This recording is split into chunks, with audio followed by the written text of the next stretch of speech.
Listo, entonces, listo. ¿Cuál es la pregunta? ¿En qué punto?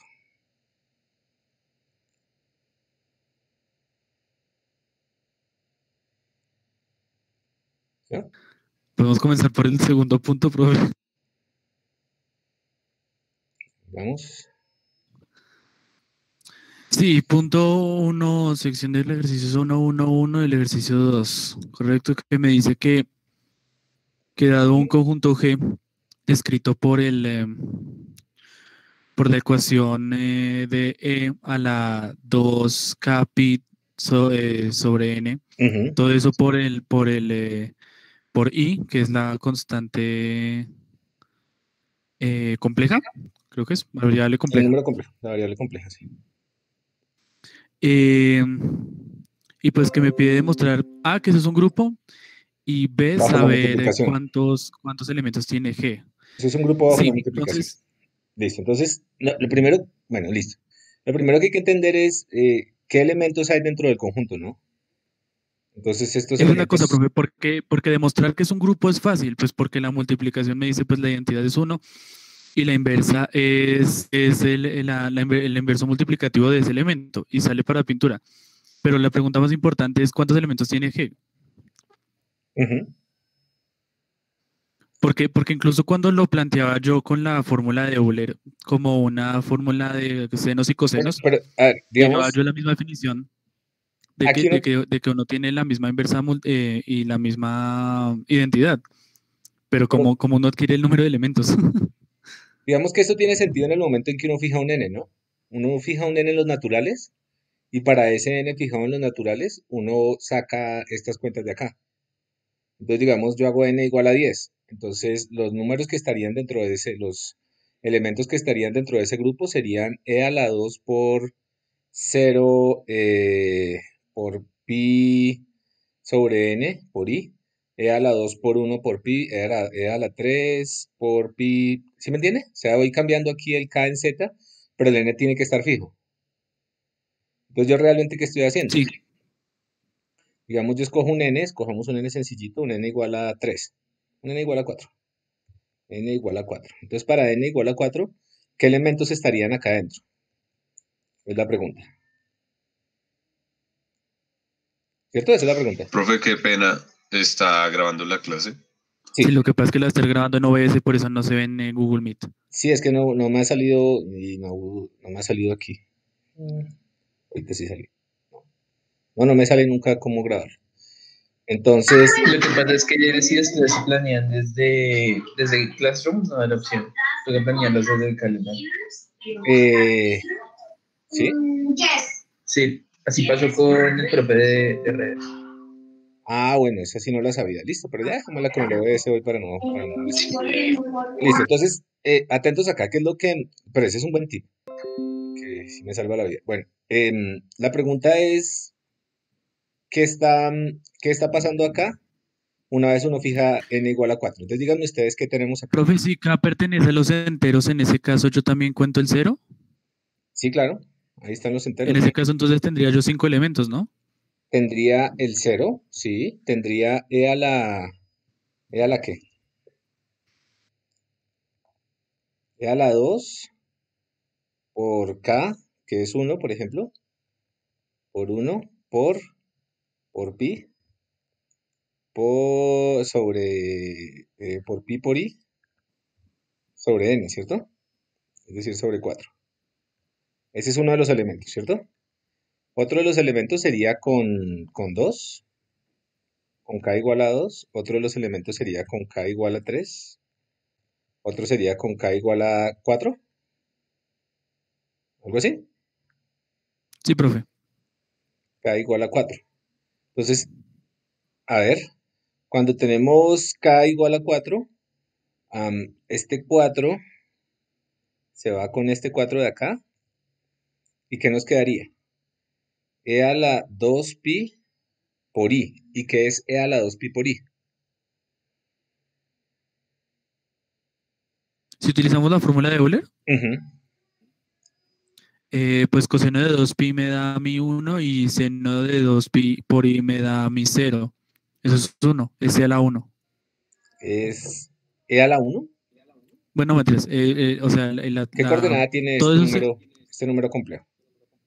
si todo eso se transforma en 1. ¿Sería qué? ¿Coseno de qué? Coseno de Coseno de 2 pi, pi sobre, sí, de 2 pi, ajá, más, más y y ese seno es de 2 pi. el seno de 2pi. Listo. ¿Cuál es el coseno Entonces de Y va a 2pi? seno de tener 2 pi se convierte en 0. ¿Seno de 2pi se convierte en qué? 0. En cero. En... El seno, profe, el coseno es 1. Espere que aquí me quedó mal, ¿no? El cero sería pilas acá, porque es que es lo que yo quería ver.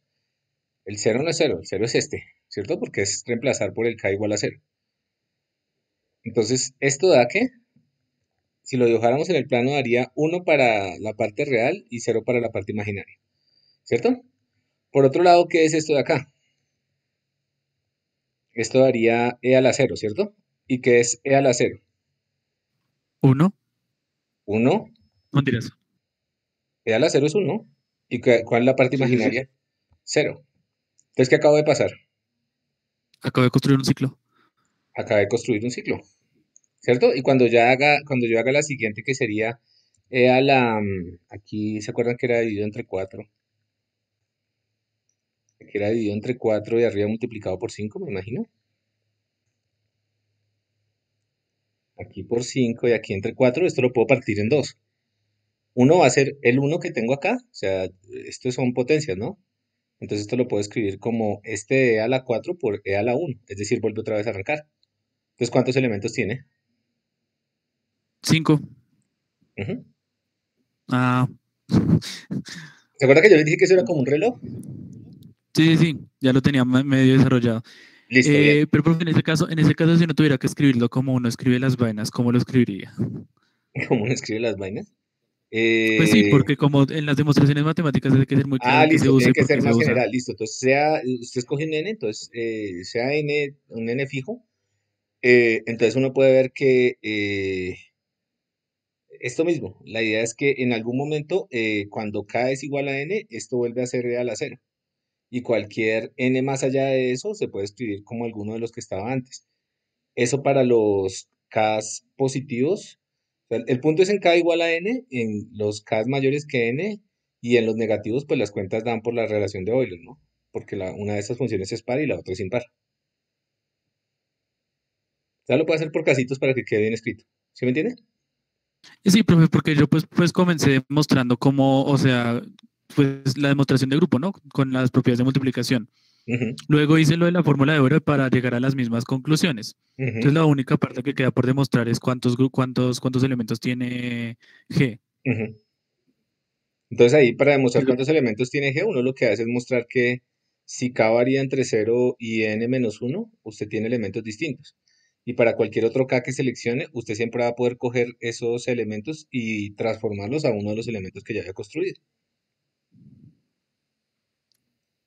Ok, entonces, profe, por ejemplo, si nosotros definimos un n igual a 4, y nosotros tuvimos Bueno, pero nuestro un argumento grado tiene, de G igual a 5, en el quiere argumento decir tiene que, que por ser, ejemplo, el cardinal puede ser n más 1.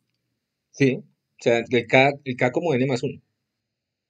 O sea, usted tiene que decir para que le quede el argumento general, usted dice, bueno, yo voy a asumir un n, fijo. Entonces, lo primero que puede mostrar es que si k varía entre cero y n menos uno, todos esos números son distintos. Eso lo puede mostrar básicamente porque lo reemplaza en la formulita de Euler y siempre le van a dar números distintos. El punto es que cuando k sea igual a n, a ese n, otra vez vuelve a empezar. Entonces, cuando k es igual a n, pues hacer las cuenticas acá, se van estos n's y esto es e a la cero. Y cuando k es n más uno, este se reduce al otro. Entonces, el n más uno se reduce al uno, el n más 2 se reduce al 2. Y así el argumento, o sea, para n mayor que k, siempre uno puede escribir esa cosa transformando ese número a cualquiera de los que estaban en el grupo original. Perfecto, profe. ¿Listo? Duda resuelta. Listo. ¿Qué más?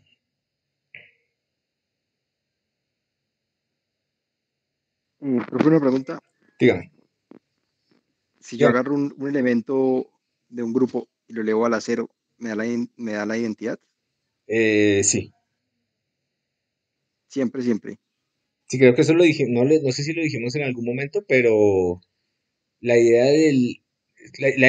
la potencia cero creo que nunca la dijimos, pero en algún momento uno lo empieza a asumir y la idea es que uno lo asume. Pero espera a ver. Em, es que, ¿cómo yo construyo E al acero? Yo puedo decir, bueno, yo le hago algo, o sea, hago algo y después me devuelvo. Y eso es como si quedara la identidad, ¿no? Porque el E al acero formalmente no lo hemos definido, pero usted puede decir, bueno, coge un elemento A y elévelo a la 1.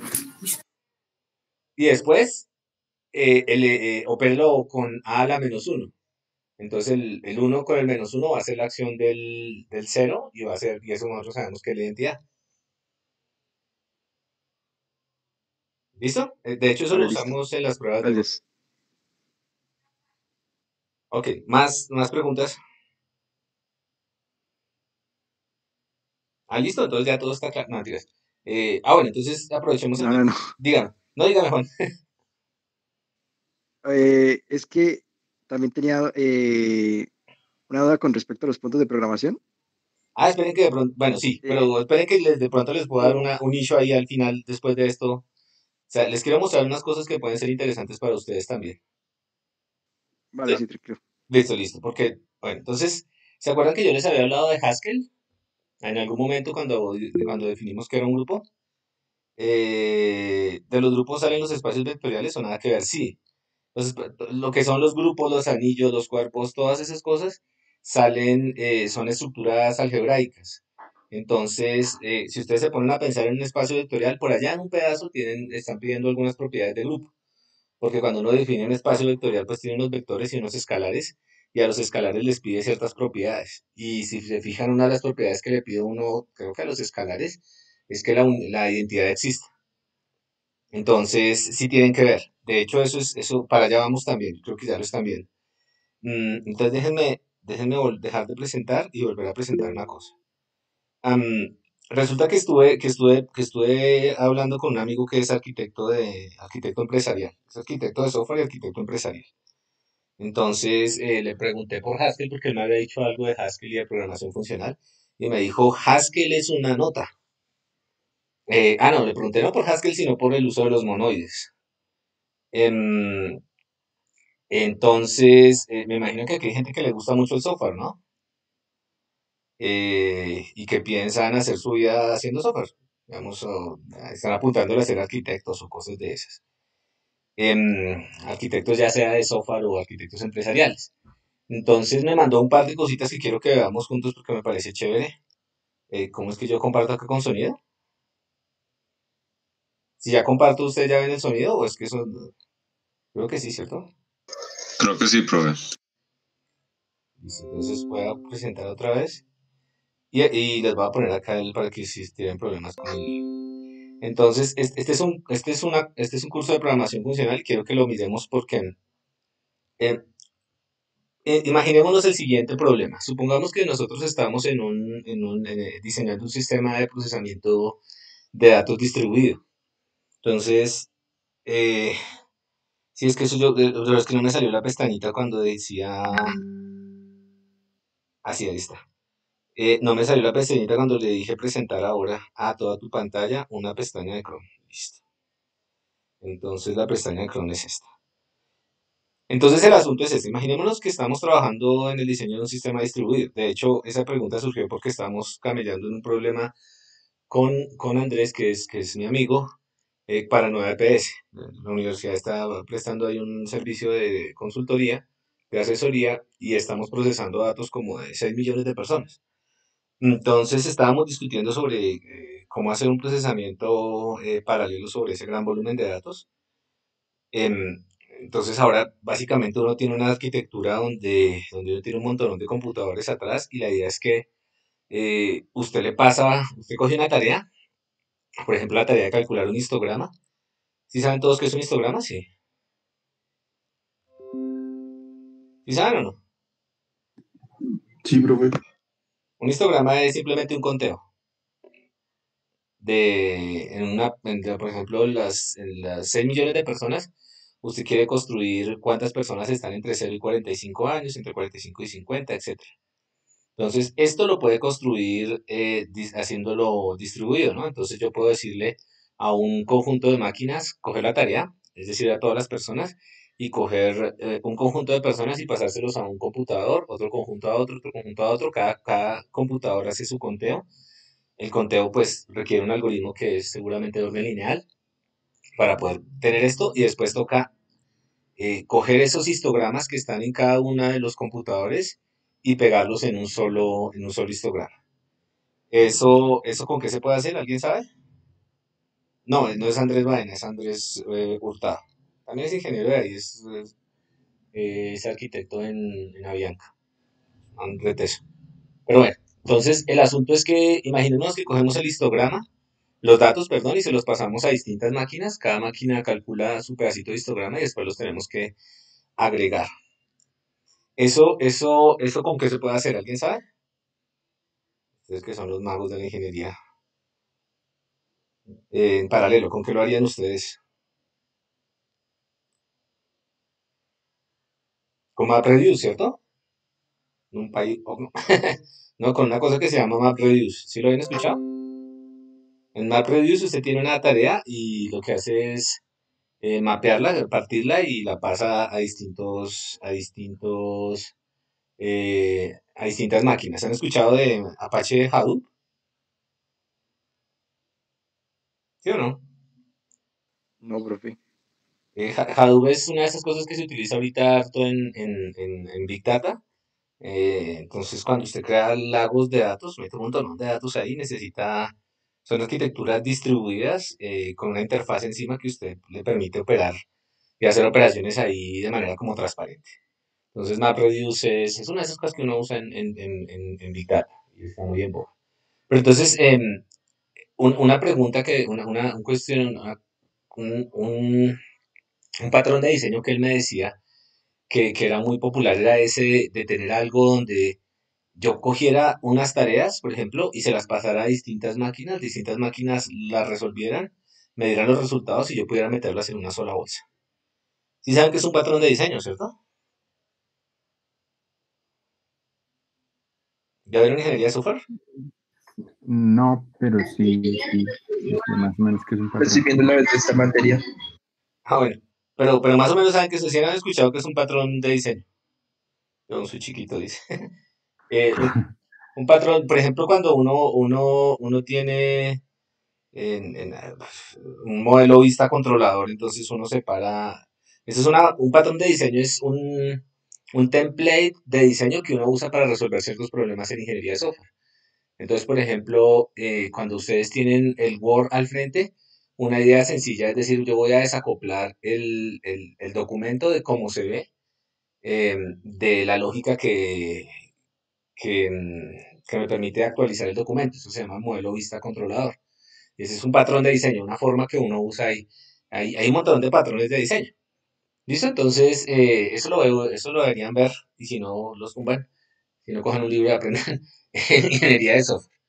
Entonces, los patrones de diseño son bien útiles cuando uno hace software porque ya uno dice, bueno, este tipo de problemas se resuelve así. Entonces, es una abstracción muy grande que uno utiliza ahí para resolver ciertos problemas. Entonces, volvemos al asunto de cómo nosotros podemos diseñar, estamos haciendo ingeniería de software, ¿no? Esto no es mágico, sino es ingeniería de software de verdad, no hay mentiritas. Entonces tenemos que resolver el problema de cómo vamos a coger un conjunto de procesos, de tareas o de personas y calcular sobre subconjuntos de ellas ciertas cosas y después poderlas pegar. ¿Entienden el problema? Listo, entonces una cosa que uno podría hacer sería decir, bueno, yo voy a hacer una lista grande, una lista como en Python o en C, y entonces voy a partir la lista y le voy a pasar a cada persona de la lista, cada persona su pedacito de lista para que haga la tarea. Y después después de que me recupere el histograma, que es otra lista, ¿yo qué haría? ¿Qué operación haría para poder generar mi histograma?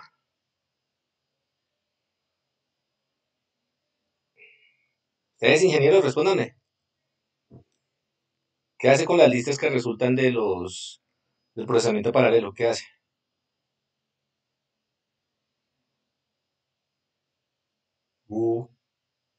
¿Me escuchan? Unirlas. Sí, Sí, eso profe.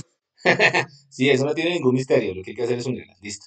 Entonces, ahora sí. ¿Dónde estaba el enlace que yo les pasé?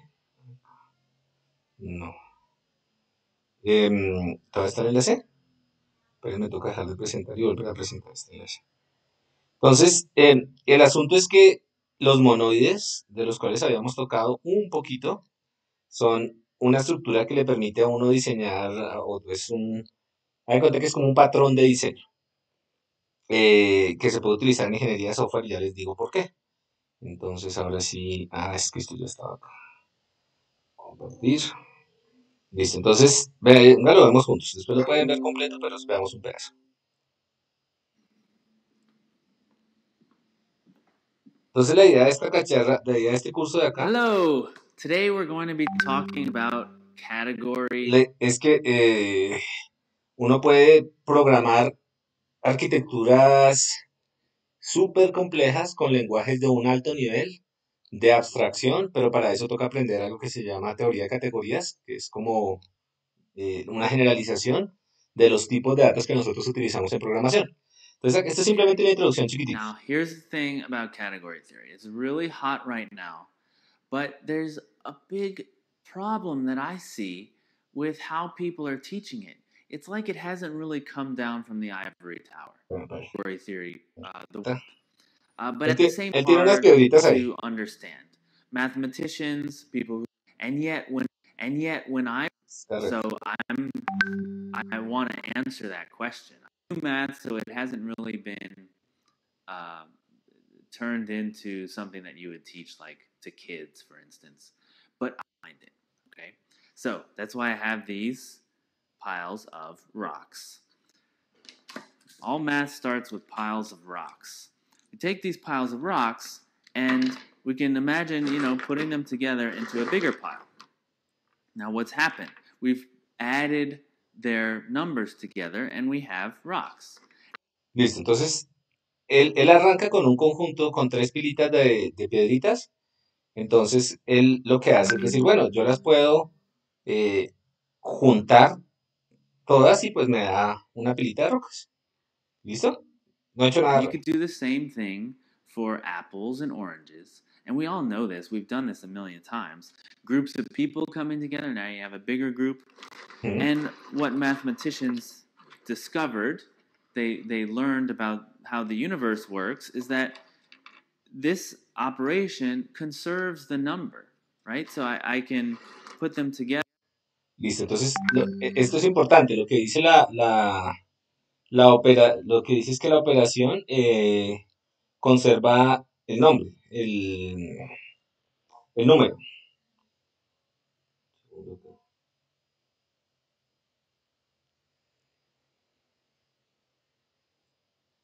Together and pretty arbitrarily put them together, and the number is still going to stay the same. Listo, entonces él dice, bueno, si usted los mete dentro del mismo montón, entonces el número de piedritas que tiene es igual, ¿no? De hecho no importa como el orden en And el que lo then haga.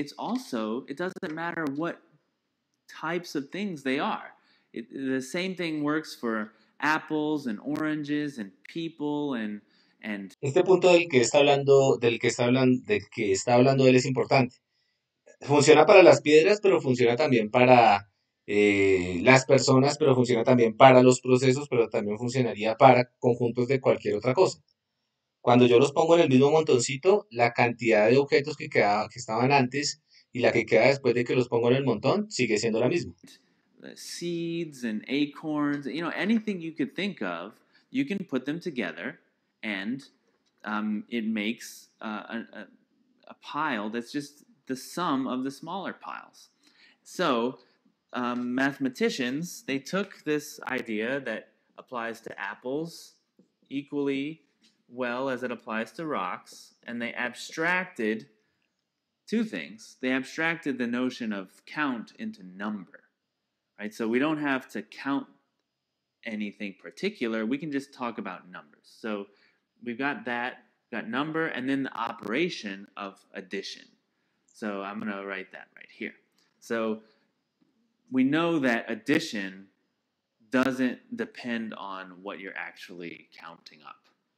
Pues entonces aquí lo que dice es bien importante.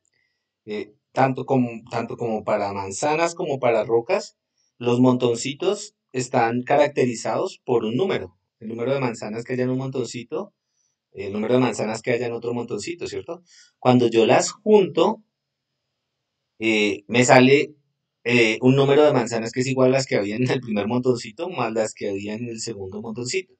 Yo ya no me preocupo porque sean manzanas o sean rocas, yo simplemente defino una operación entre esos dos conjuntos y esa operación se define en términos de los numeritos que representan el número de elementos que están dentro de cada uno de los conjuntos. Es una cuestión de abstracción, ¿no? Entonces es como una primera capa de abstracción. Yo no me preocupo por el tipo de objeto que tenga, sino me preocupo es eh, por la operación en sí. ¿Listo? Right? So that's a pretty cool thing. Now, this is like one level of abstraction, right? We've left some stuff behind, like the particulars of what we're adding, and we've kept some stuff. Okay, now let's discover what we've kept. First thing is plus. We've made it into a binary operation. I could take all the rocks and just put them in like this, right? But fundamentally, the most basic expression of that is binary. And so that's put into the mathematics of it. So I'm going to write that as binary. Entonces, ahí lo que está básicamente diciendo es que él lo hubiera podido hacer como una operación más compleja, pero trató de expresar esa idea de poner todo en el mismo montoncito utilizando una operación binaria. Es decir, usa dos operadores, los dos montoncitos, y los pega en una sola cosa. Listo, está ahí. Veamos. Binary means you have two arguments. You're applying this operator to two things at a time, and you get one answer. All right, so what's another property? Well, this is a pile of 3 rocks, and I can go to 1 rock, and then boom, now I have a pile of 0 rocks. Okay, it's like an empty pile, right? Now this is kind of, you have to imagine it, but I could put this, here, let me put this down. I could take this empty pile and add it to this big pile. ¿Vieron lo que acabo de hacer? ¿Alguien me puede decir? ¿Qué definió? ¿Le está poniendo cuidado al dedito o no? ¿Qué definió? ¿Qué acabo de decir? La pila vacía. Definió una pila que es la pila vacía, ¿cierto? Entonces dijo, bueno, si quito todas las roquitas, pues me queda una pila sin elementos. Y de hecho esa pila sin elementos la puedo juntar con otra pila y ¿qué me tiene que dar? La pila original, ¿cierto? ¿Ya ven para dónde va el agua del molino? And this bigger pile stayed the same, right? So this is called, in math, an identity value. And it's identity only for that particular operation. Ujú. And we know that the identity value for addition is 0. 0 is the size of an empty pile. Empty box of apples, whatever. Okay, so that's 0. Let me put it like that. Okay. What else can we learn from this piles of rocks? Well, here's the thing. I have a binary operation. I can put these two together and then combine this one and this one, right? And that's the same as combining these two and then these two, right? So the group. ¿Qué acabo de definir él? Asociatividad. La propiedad asociativa. La propiedad asociativa, ¿cierto? Eso es lo que significa la propiedad asociativa. Grouping of the binary operation doesn't matter. And mathematicians have a name for that too. They call it associative. They say that addition is associative. The grouping doesn't matter. That's cool. Okay, let's look at one more property. Have these piles of rocks. Now I can arbitrarily say, okay, I'm going to add that one, and then add that one. Or I can do add that one first, then add that one, then add that one. And you know it doesn't matter which order I put them together in, right? You know that because you've played with rocks before, and it's something that we know intuitively. What do we call that in math? That's commutative. That means the order doesn't matter. And notice it's a little different from grouping, because when I group and I talk about associative, the order is the same. It's still A, B, C. It's just that I did this one first as opposed to that one first. Right? So that's the grouping. Whereas the order means I could take these two, put them together, and then this one. And we know that it's not going to change the number. There are things that change, like the shape of the pile and that what's on top. That kind of thing changes. But we're abstracting all that away and just talking about number. Listo, si lo vieron, aquí lo que importa en la última propiedad, digamos que podía sumar la primera con la tercera y después sumarle la última y al final me da lo mismo. Okay. Profe, That's un rocks. segundito. Dígame. ¿La propiedad conmutativa en ese caso importa de alguna forma? En este caso, no, en este caso, ¿cómo así importa? No, pues me refiero, cuando nosotros aprovechamos las propiedades de las operaciones binarias que nosotros definimos, la propiedad de conmutación o de conmutar elementos, No la teníamos. no. Ok, entonces estamos definiendo una estructura diferente. Entonces, en este caso sí va a importar. Piensen en el ejemplo de calcular los histogramas. De pronto hay una máquina más rápida que otra, entonces me llegan más rápido los resultados. Entonces a mí no me importa el orden, yo quiero que conmute. En el grupo sí me importa el orden. Ya sí importa. Dependiendo de lo que usted quiera resolver, pero digamos que esa es la abstracción que tenemos acá. Next up, this is my daughter's train set. Okay? Very good lesson in math. So if I take out a few trains, see they have magnets, so they connect together, so you can pull them. It's pretty fun. Okay, so that's one long train. But let's imagine I have 3 smaller trains. Okay? Now, what can we say about this? Well, there's the operation of putting them together like this. We call that appending. Or if you want to get fancy, concatenation.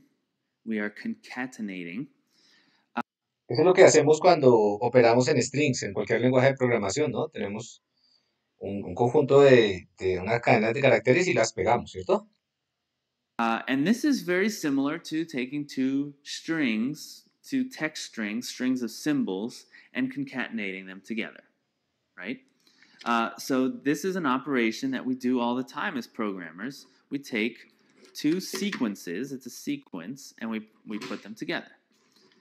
Now, let's write that. I'm going to move this table so that we can see. All right. So, train, that's one example. And we also had another example of symbols. Just call it sequences, okay? So we have sequences, we have trains, and we have this operation called append. You could also call it concatenate.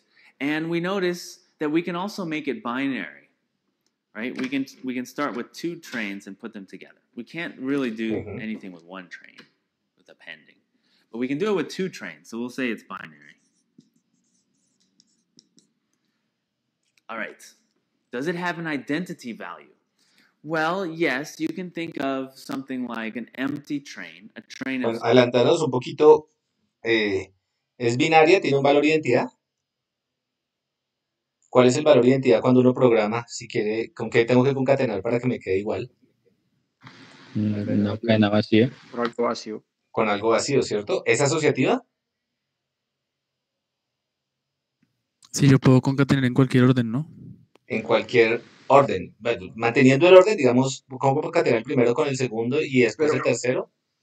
Y el El Cualquiera. concepto ese de concatenar será parecido al del Ruid, ¿no? Donde uno, digamos, entendía el concepto de asociatividad, pero se daba como de la misma forma. Sí, o sea, concatenar, podamos que tengo el string A, B y C. Entonces yo puedo hacer A y B concatenado con eso concatenado con C, que eso sería igual a hacer A concatenado con B y C, pero dejando el orden quieto, pilas con la palabra orden.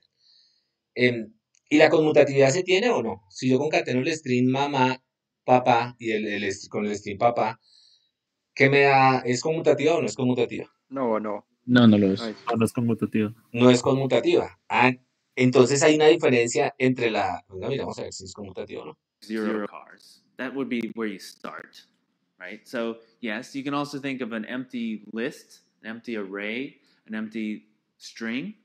So yes, it has an identity value.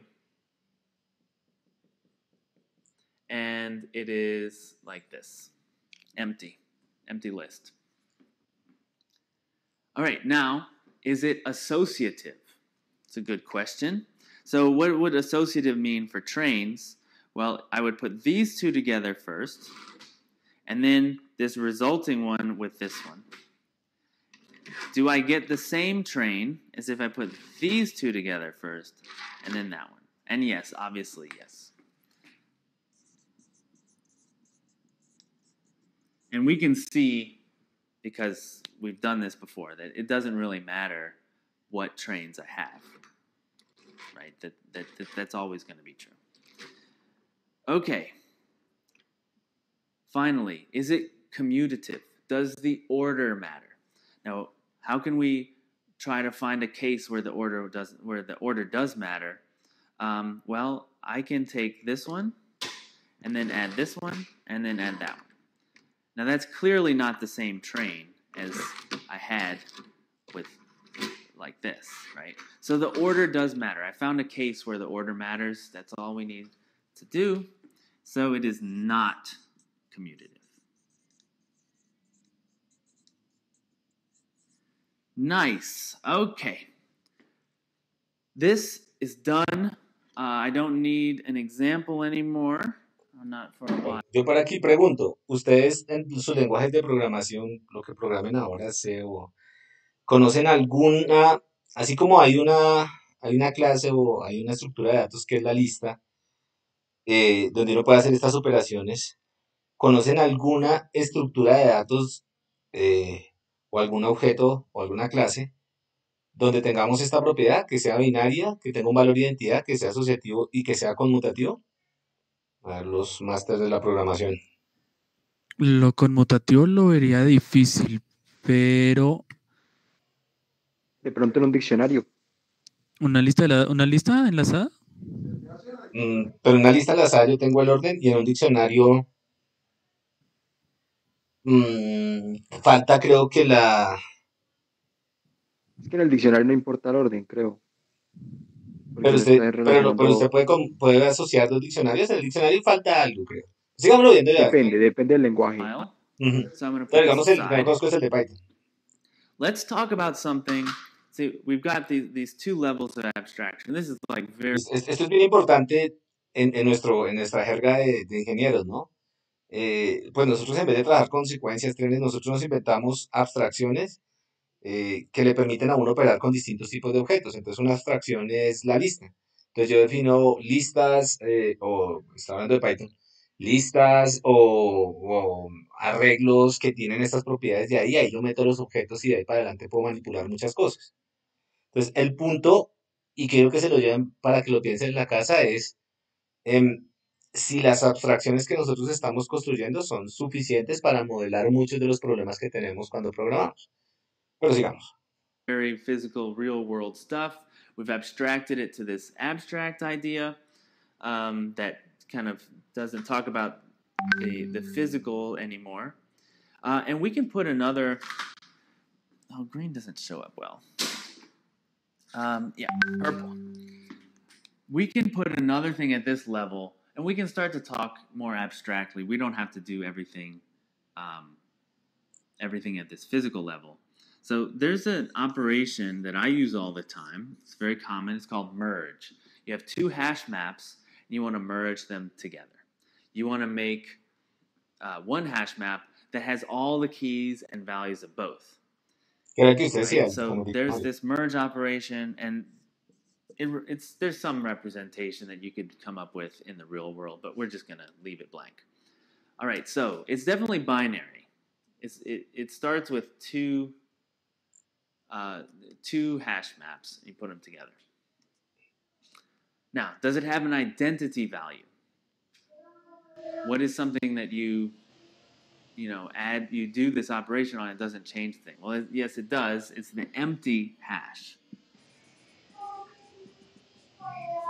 And I'm going to write it like that, sort of like JavaScript or Python or Clojure. All right, now, is it associative? Meaning, I have A merge B merge C. Since this is a binary operation, I have to choose to do this one or to do that one. So that's the question.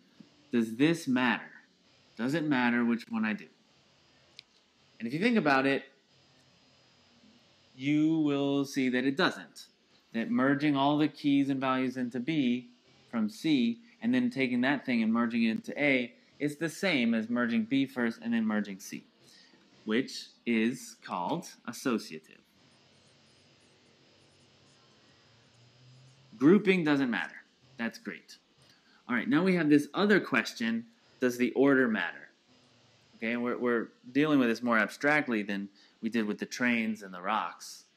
We have to think sort of symbolically. If I do A merge B, is that the same as B merge A? Now, this is a little tougher, but if you've done merge enough, you do realize that, yes, it's true. These are not the same. These can't be the same, because if there's a key in B that also exists in A, the one from B will overwrite A. So we can find a case where this order matters. If I had, if A was the key A1 and B was Ese sería el diccionario que usted decía. A2, there you go. We have a case where this matters. Because if I do A merge B, the 2 is going to replace the 1. If I do B merge A, the 1 is going to replace the 2. Pues no se tiene la conmutatividad. All right. So let me erase this, make a little room. And I'll write not commutative. En ese caso, ¿qué estructura sería conmutativa? Esa es la pregunta del millón. Cool. Now, this is the thing that we've done this like little abstraction. And we're just going to keep repeating this abstraction until we have nothing left to leave behind. Okay? But right now, we're just going to go one level up more. And we're going to try to find something that's common to all of these. And we'll just look at these properties and figure it out. So all three of them are binary. Diles acá, la pregunta es, de pronto si uno lo hace en conjuntos, uno sí puede tener que se hace operaciones sobre sets. No, pero tampoco se puede. Pero bueno, para allá no va él. Ya van a ver para dónde va. Nice. Él ahora quiere una abstracción All que sea three como una have 2, an 3. identity. They're different identities. They're different types, different values, but they all have one. And they're all associative. And these aren't commutative, but this one is.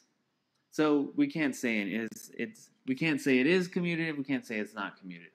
So we'll just leave that like that. Now, here's the thing. I'm not the first person to do this process. Mathematicians have been talking about this for a while. They have a name. It's called monoid. Listo.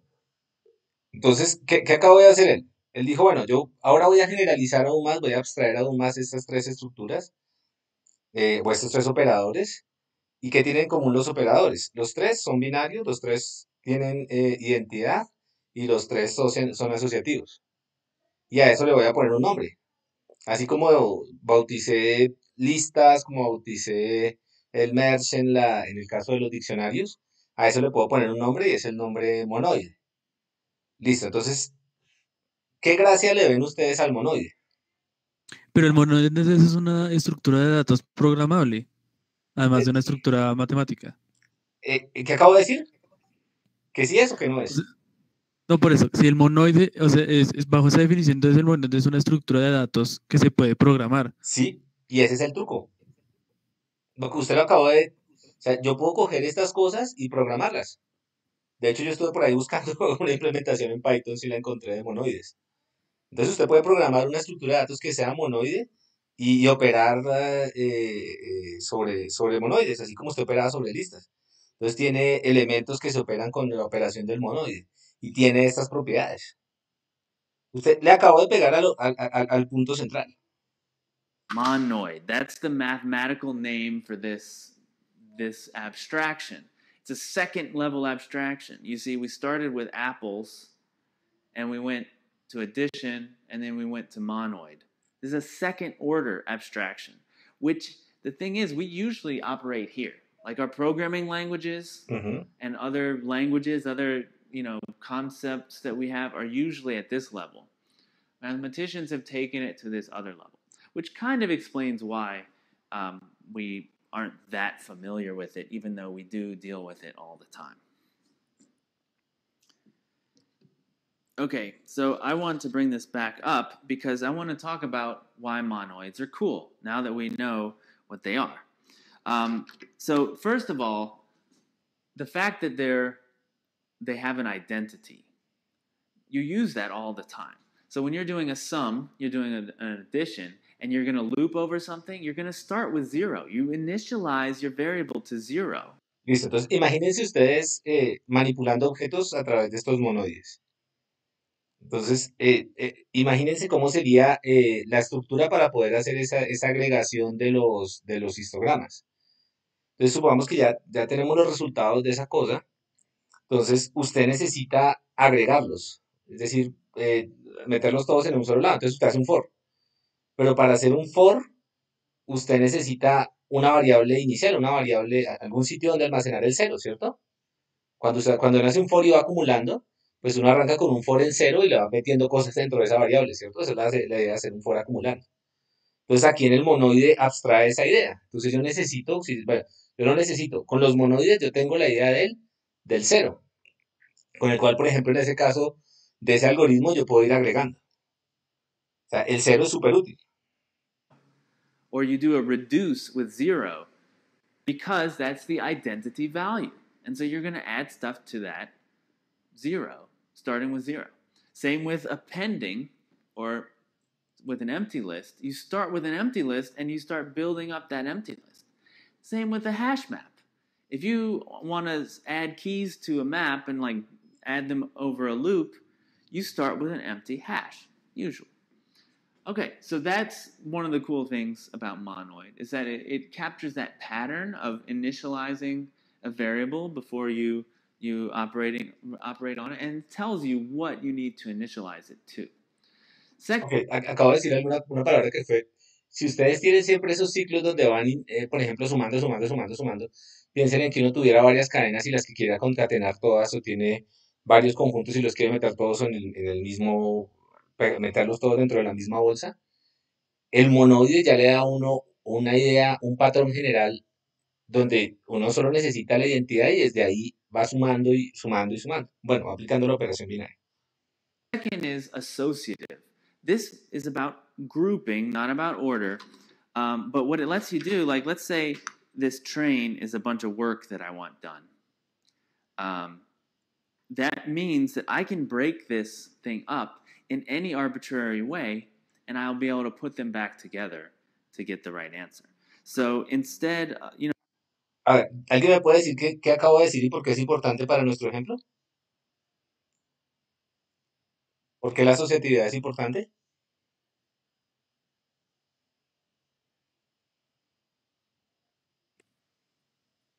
Pues dijo que, que no importaba en el orden en que lo entregásemos, podíamos llegar igual a la solución, ¿no?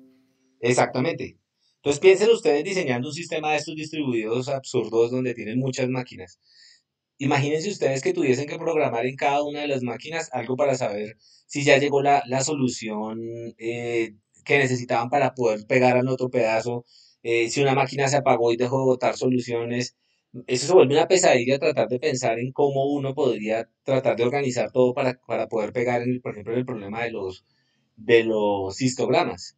En cambio, si usted piensa en términos de esto y tiene un monoide, pues el monoide le va a resolver el hecho de que uno llegue primero y después llegue otro, o que llegue el primero, que llegue primero y segundo y después el tercero, o que lleguen primero y tercero y después el segundo. ¿Sí ven? Ese pedazo para mí fue clave porque si usted se pone a programar, tener algo que haga eso no es tan sencillo, ¿no? Y aquí, pues digamos que no importa si sea conmutativo o no. Pues, y You tampoco know, en el you caso could de say, los... well, I'm going to iterate through the list. I'm going to take the first one, then I'm going to take the second one, then I'm going to take the third one. That's a choice. You can do that. It's a different kind of grouping. Or you can say, I'm going to chop it right in two and have one thread work on this one and one thread work on that one. Right? And then it will choose, now I'll iterate. Eso que acabo de decir también es importante porque no solo es cómo me llegan los datos para procesarlos, sino yo cómo hago las particiones. En estos sistemas, piensen en estos sistemas distribuidos donde hay muchos procesos concurrentes.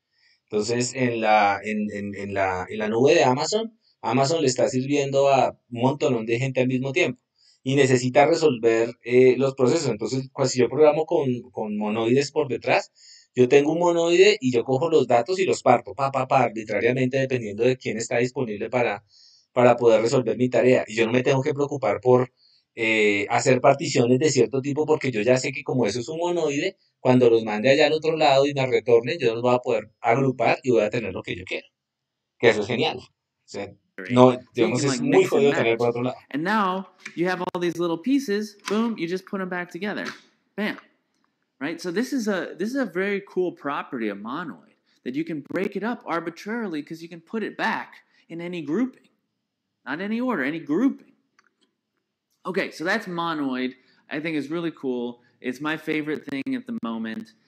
Bueno, entonces, ahí hay un curso que ya quedan con el enlace de programación funcional y la idea es que ellos se mueven a algo que se llama teoría de categorías. Teoría de categorías es una temática en matemáticas, pero esas de matemáticas bien teóricas.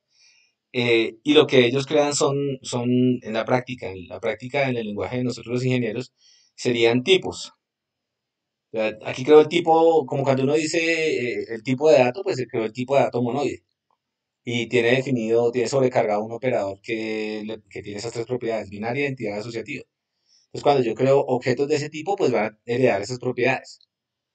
Pero digamos que Monoid es un ejemplo muy chiquitico. Usted puede crear, en teoría de categorías, puede crear tipos de datos con propiedades de estas que son muy, muy abstractas y que le permiten manejar sus datos a un nivel de abstracción muy, muy, muy general. Entonces, usted dice, "Bueno, ¿y eso para qué?" Resulta, más o menos entendió. Si no lo vuelven a ver, preguntas de eso. Y aquí dicen es el mismo Haskell. Sí, Haskell lo tiene implementado, no es el único que lo tiene implementado. Pero en Python también se puede hacer. Entonces, resulta que esto lo lleva a uno a la carreta de programación funcional. Venga, les voy a presentar. Y hay un curso súper bueno de un físico. El tipo trabajaba en Facebook. Aquí está. Tiene un curso, yo no he tenido tiempo de sentarme a revisarlo bien. Bartosz Milewski. Este curso es ya es viejito, Bartosz.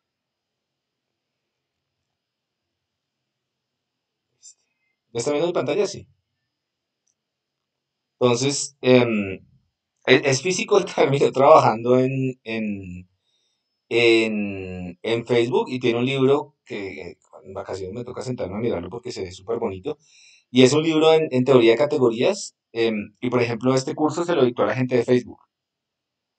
Entonces, me pregunto, ¿y Facebook qué tiene que ver con esto? Pues resulta que en estos sistemas distribuidos de gran escala, donde se está manipulando muchos datos, hay concurrencia, hay un montón de cosas que están pasando al mismo tiempo, pues uno necesita abstracciones que le permitan manipular, por ejemplo, más fácil o hacer cosas más fáciles. Y teoría de categorías parece ser la respuesta a eso. Por ejemplo, en el departamento hay gente que hace teoría de categorías, pero en mi departamento no de matemáticas. pero seguramente no se sabe muy bien de esto es carreta medianamente nueva, em, pero se ve bien interesante.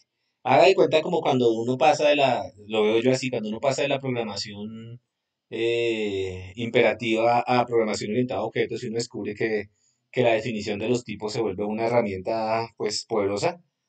Yo creo que así es el siguiente nivel de escala cuando uno cambia de lo que está haciendo a programar con herramientas de teoría de categorías. Pero pues, digamos, esa no, lejos de ser mi experticia, pero me parece un tema que a ustedes los ingenieros les puede gustar. Y además una cosa que me pareció súper chévere es que, eh, bueno, a ver, ayúdenme a construir un ejemplo donde esto de los monoides sea. Es que en procesamiento, los que se me ocurren son procesamiento distribuido. Entonces, eh, venga, yo pienso. Este es muy parecido, pero supongamos que ustedes tienen que hacer un conjunto, tienen una bolsa con un conjunto de tareas que tiene que correr en algún computador por allá, en alguna grilla. Es decir, hay muchos computadores que van a coger sus tareas. Entonces, el asunto ahí es que las tareas pueden ser muy diversas, diferentes. Entonces, por ejemplo, hay unas tareas que pueden ser procesamiento numérico, otras tareas que tienen que ver con análisis de datos, y otras tareas que tengan que ver con rendering. Ese tipo de cosas son muy comunes en sistemas distribuidos grandes. Cuando usted piensa en Facebook, pues no es que en Facebook esté corriendo el algoritmo de Facebook en un solo computador, sino que hay un pedazo de Facebook que está calculando los amigos que tiene que sugerirle, hay otro pedazo de Facebook que está viendo qué propagandas ponerle, hay otro pedazo que está haciendo otra cosa. ¿Listo? Entonces, el punto es que como programador, imaginemos que usted está haciendo la integración de los resultados de todos esos servicios que están corriendo atrás. Otro que está filtrando esa información personal. Ah, sí, aquí, si vieron el documental. Listo, entonces, imaginémonos que usted está haciendo la integración de todos los resultados de esos procesos. Entonces, si usted lo tuviera que hacer a pedal, ¿uno qué haría? Entonces uno, digamos, primero tiene que lanzar los procesos. Entonces tiene que escoger en qué máquinas cabrían o tendrían la capacidad para resolver qué tareas. Entonces ya es una primera pregunta que uno tiene que resolver. La otra es que las tareas se pueden demorar muchísimo. Entonces, ¿qué significa que las tareas se demoren muchísimo? Que unas se pueden demorar, no sé, del orden de los milisegundos y la otra del orden de los segundos. Entonces, si usted quiere hacer la composición de todas esas cosas, por ejemplo, de la publicidad junto con la información de los amigos, entonces usted le tocaría esperar un tiempo y le tocaría tener idea de cuánto tiempo se va a demorar tanto uno como el otro proceso. ¿Listo? Entonces, el asunto ahí es que imagínese uno programando, haciendo eso, le toca tener todo el detalle de cuánto se va a demorar, hacer los cálculos de cuánto tiempo tengo que esperar aquí y allá. Pero si yo programo con esta abstracción de datos, pues yo simplemente digo, mire, esos todos vamos a operarlo sobre la abstracción monoide, entonces voy a definir una operación y esa operación es la que me va a resolver el hecho de que me lleguen unos primero y me lleguen unos después. De hecho, me pueden llegar en el desorden que quiera, pero al final todo el mundo va a formar parte de la misma pila.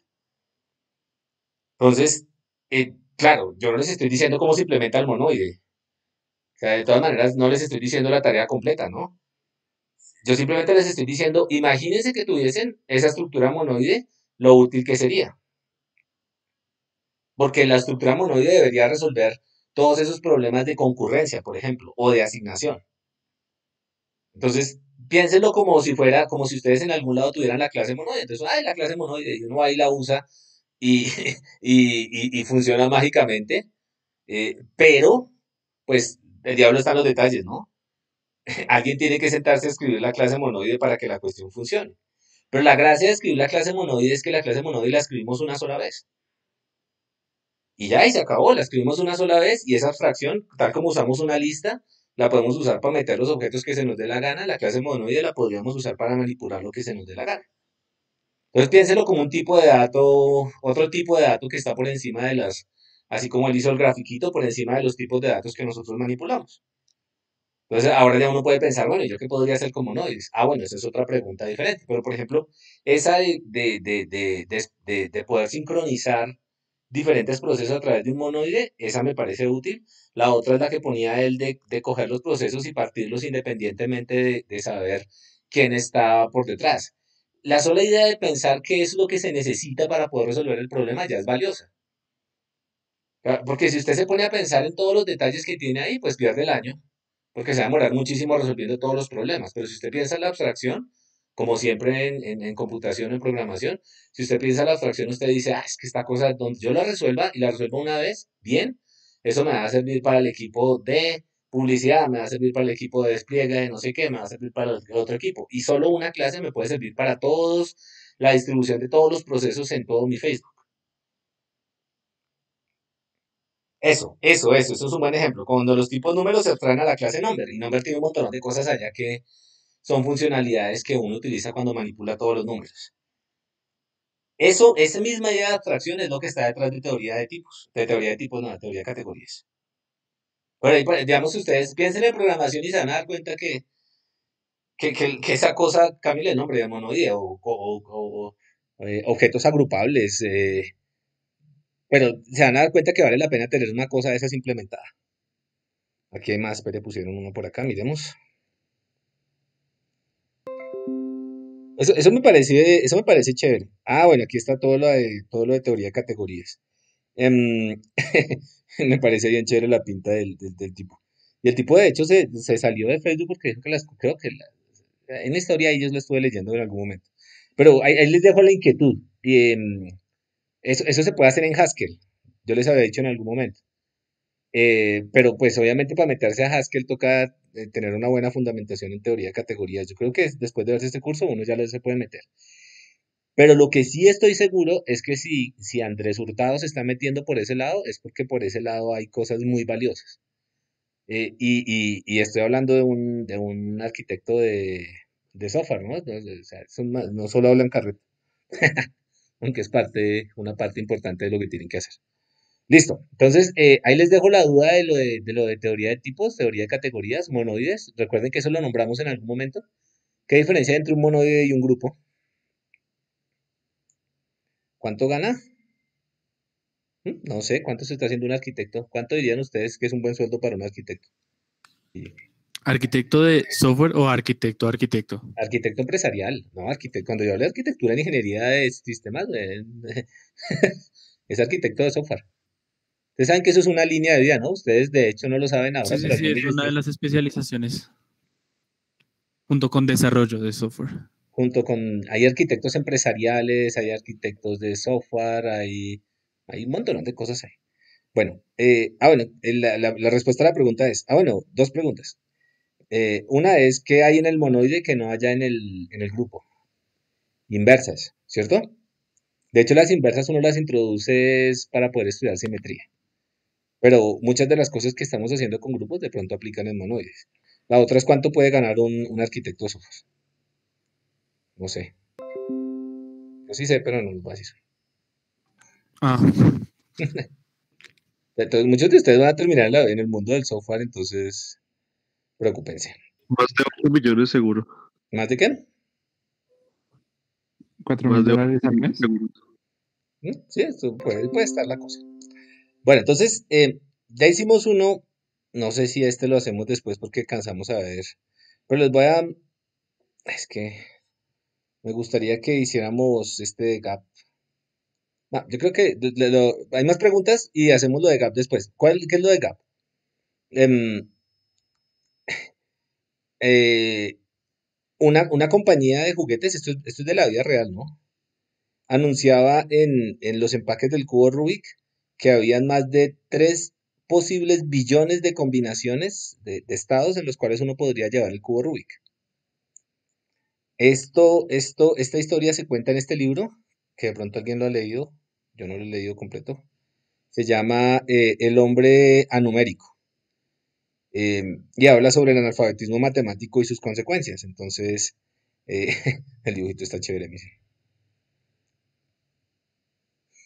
Entonces, por ejemplo, la primera parte habla de las probabilidades y la segunda parte habla de esta publicidad de esta empresa. Entonces, básicamente, la idea es que lo que decía la empresa era que habían más de 3.000 millones de configuraciones distintas del cubo Rubik. Y lo que decía Paul Oller era que eso es como si en Nueva York McDonald's se vanagloriara de haber vendido más de 120 hamburguesas. Entonces, se las voy a dejar así y se las voy a explicar para que entiendan. El hecho de decir que tenemos más de 3.000 millones de configuraciones distintas o alrededor de 3.000 millones de configuraciones distintas para el cubo Rubik está tan descachado desde el punto de vista de las cantidades como decir que McDonald's solo ha vendido 120 hamburguesas. ¿Sí entienden lo que estoy diciendo o no? No, otra vez, profe, otra vez. Si yo digo, si la empresa dice el cubo Rubik tiene más de 3.000 millones de configuraciones distintas en escala, eso es como si yo dijera que McDonald's solamente ha vendido 120 hamburguesas en todo Nueva York.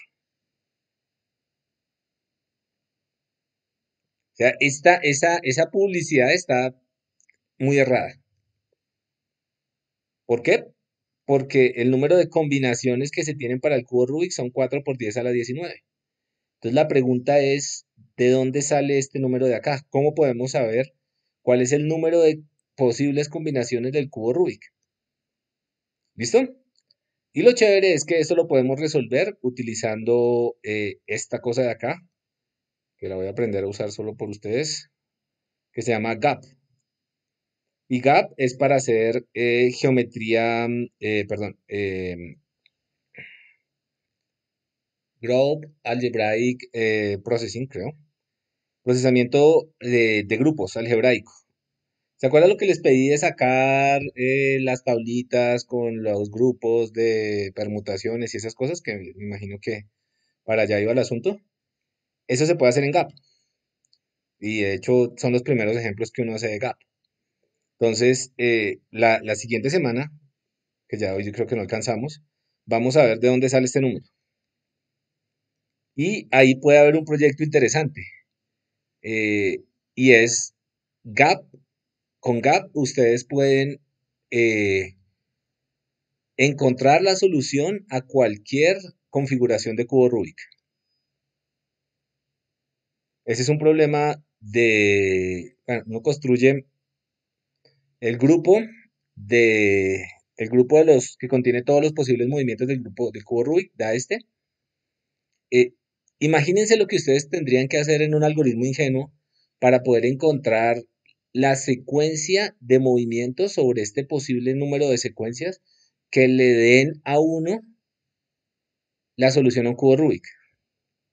Imagínense que ustedes hicieran el algoritmo más tonto, que sería coger cada una de estas y combinarlas, permutarlas para ver desde un punto inicial qué permutación lo lleva a uno hasta la solución del cubo Rubik. Si ven que el problema, haciéndolo ingenuamente, es imposible, saquen el número de permutaciones a este número. ¿Sí lo ven o no lo ven? Bueno, Simplemente el menciono. número de configuras no es de hecho ya el número de permutaciones del cubo Rubik. No, porque usted tiene usted tiene unos movimientos que le siguen a otros. Entonces usted no puede, usted de una configuración no puede pasar a otra. Eso lo vamos a ver en detalle, pero digamos, este número de aquí, piénselo como que hay que hacer unas cuentas para eso, pero esas cuentas las hace el computador, para saber cuál es el número de posibles configuraciones. Profe, interesa tanto ese número para saber que igual el cubo Rubik solo tiene una posible solución después de toda esa mano de configuraciones.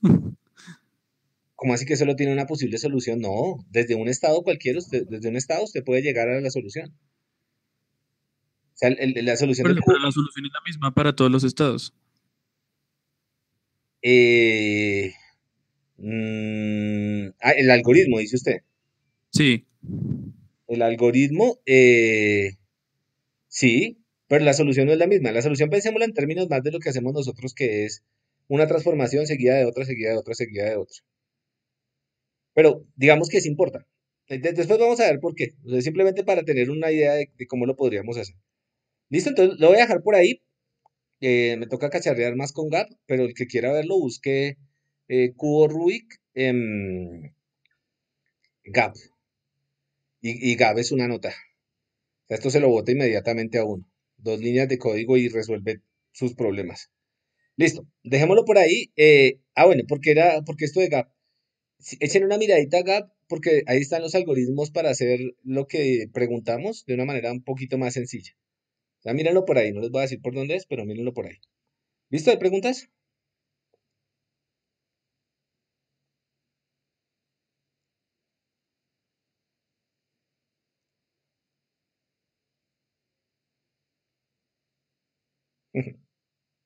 Mi sueño es no tener que trabajar, estudiar solo. Está bueno ese sueño.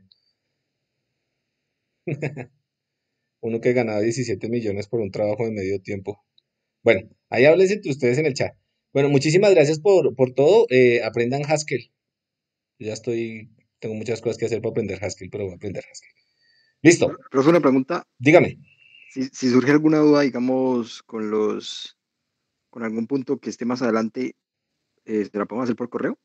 Sí, claro, claro, claro. O pónganla ahí en el mejor chat, grupo, o mejor en el WhatsApp. grupo y así todo el mundo se entera por si tienen la misma duda, me parece más fácil. ¿Listo? Vale, listo, gracias. Listo. Bueno, entonces ahorita pásenle el link por WhatsApp al compañero antes de que cierre esto. Profe, Dígame. al fin, ¿para cuándo quedó el taller? No me acuerdo, eso está ahí en el Google cosito. ¿Pero ya lo cambió la fecha? Ah, no. No, sí la cambié. ¿Seguro? Sí, no me acuerdo. Bueno, ya lo reviso. Bueno, pásenle el Profe, link, dice que todavía el tiene link la de entrega WhatsApp a para el David. martes 29, pero la pregunta es, ¿vamos a dividir ese taller en 2 entregas o vamos a dejar todo el taller para la entrega del código? No, el taller en 2 entregas, ¿no? Eso es lo que habíamos dicho, ese era el trato. No era todo para el código, profe, uno. No, eso sí me acuerdo. Qué violencia, profe. Hay grabaciones. ¿Cómo así? Entonces el próximo martes entregamos todo lo escrito. Sí, claro, eso ya lo tienen. Y les No, queda. no, Háganle. Los 7 eso ejercicios de los que tocaba tener dudas hoy. Sí, las dudas eran para hoy, ¿no? La idea era esa. Y pues como no hubo más, entonces sí hay dudas. Uy, Mentiras, no, pero entonces, espere. no, sí, el profe, ya no estábamos ya. Ya estaban relajados, ya se iban de fin de semana. ¿Qué? De fiesta ¿Cómo COVID. así, profe? Mire que es la semana universitaria. Iban a hacer una fiesta COVID el fin de semana. Mire que es la semana universitaria. Entrega el taller y dentro, o sea, de ese martes en 8 sería la entrega de los códigos. Bueno, dejémoslo todo para el martes en 8. Ustedes lloran mucho. Pero bueno, Profe, dejémoslo todo para eso. Una pregunta. Dejémoslo todo, pero eso sí tiene que ser impecable, ¿no? Un aplauso para el profe, muchas gracias. Profe. No, pero lo entregan bien, o si no, lo reviento. Entreguenlo Profe, bien, pre- Es que, Y no, es para que tengan tiempo de mirar otras cositas por ahí, ¿no? Para que les quede bien bonito. Pues sí, profe, ahorita que nos puso a mirar lo de categorías, hay que echarle ojo a eso, ¿no? Pues sí, si tienen tiempo, porque yo sé que están en otras cosas también. Pero eso es chévere. Me profe, parece una como pregunta. chévere. Es que al comienzo de la clase le iba a hacer Listo, una perdón. pregunta, pero dijo que al final, lo de las cuadrados latinos de n, es que no entendí muy bien la pregunta. O sea, usted nos había dicho que a partir de un n como que dejan de ser. Sí, a partir de un n ya la cuestión ya se daña porque uno puede encontrar cuadrados latinos que no representen grupos. Entonces toca decir cuál es ese n. Sí. Sí, eso es lo que está. Ok. Sí, esa es la idea. Pero, o sea, solamente expresamos el n y ya. Sí, pero hay que probar que es ese n, ¿no? Sí. Y esto. Sí, el n es como 7 u 8, aquí ya lo tienen. Pero si la prueba dice 7 o 8, pues como que está rara, ¿no? Vale. Julie ya lo hizo. Señor, ese está por ahí, eso es que busquen bien. O que le echen cabeza. Listo, entonces de una vez vamos a cuadrar la fecha, porque después se nos va el tiempo. Entonces, ¿para qué fecha quedó? Para el 9, creo. Listo, entonces aquí decía entrega el martes, trabajo de clase. ¿Sí Taller. el 9? No sé. Una tarea. Uy, nadie la ha presentado. Segundo acá. No, profe, jueves 8, no, sí, bien, 9. Jueves 15. Ahí cambiamos. Fecha. ¿Qué? ¿Jueves No, 15? mentiras, el 9 es viernes. ¿Y qué? ¿Y el viernes no trabajan o qué? Bueno, el 6, el 8, el 9, Sí, o sea, digan. es el 6, son 8 días, del 29 al 6 de octubre. ¿El 8? Bueno, el El 9, 9. profe. Listo, ya quedó el 9.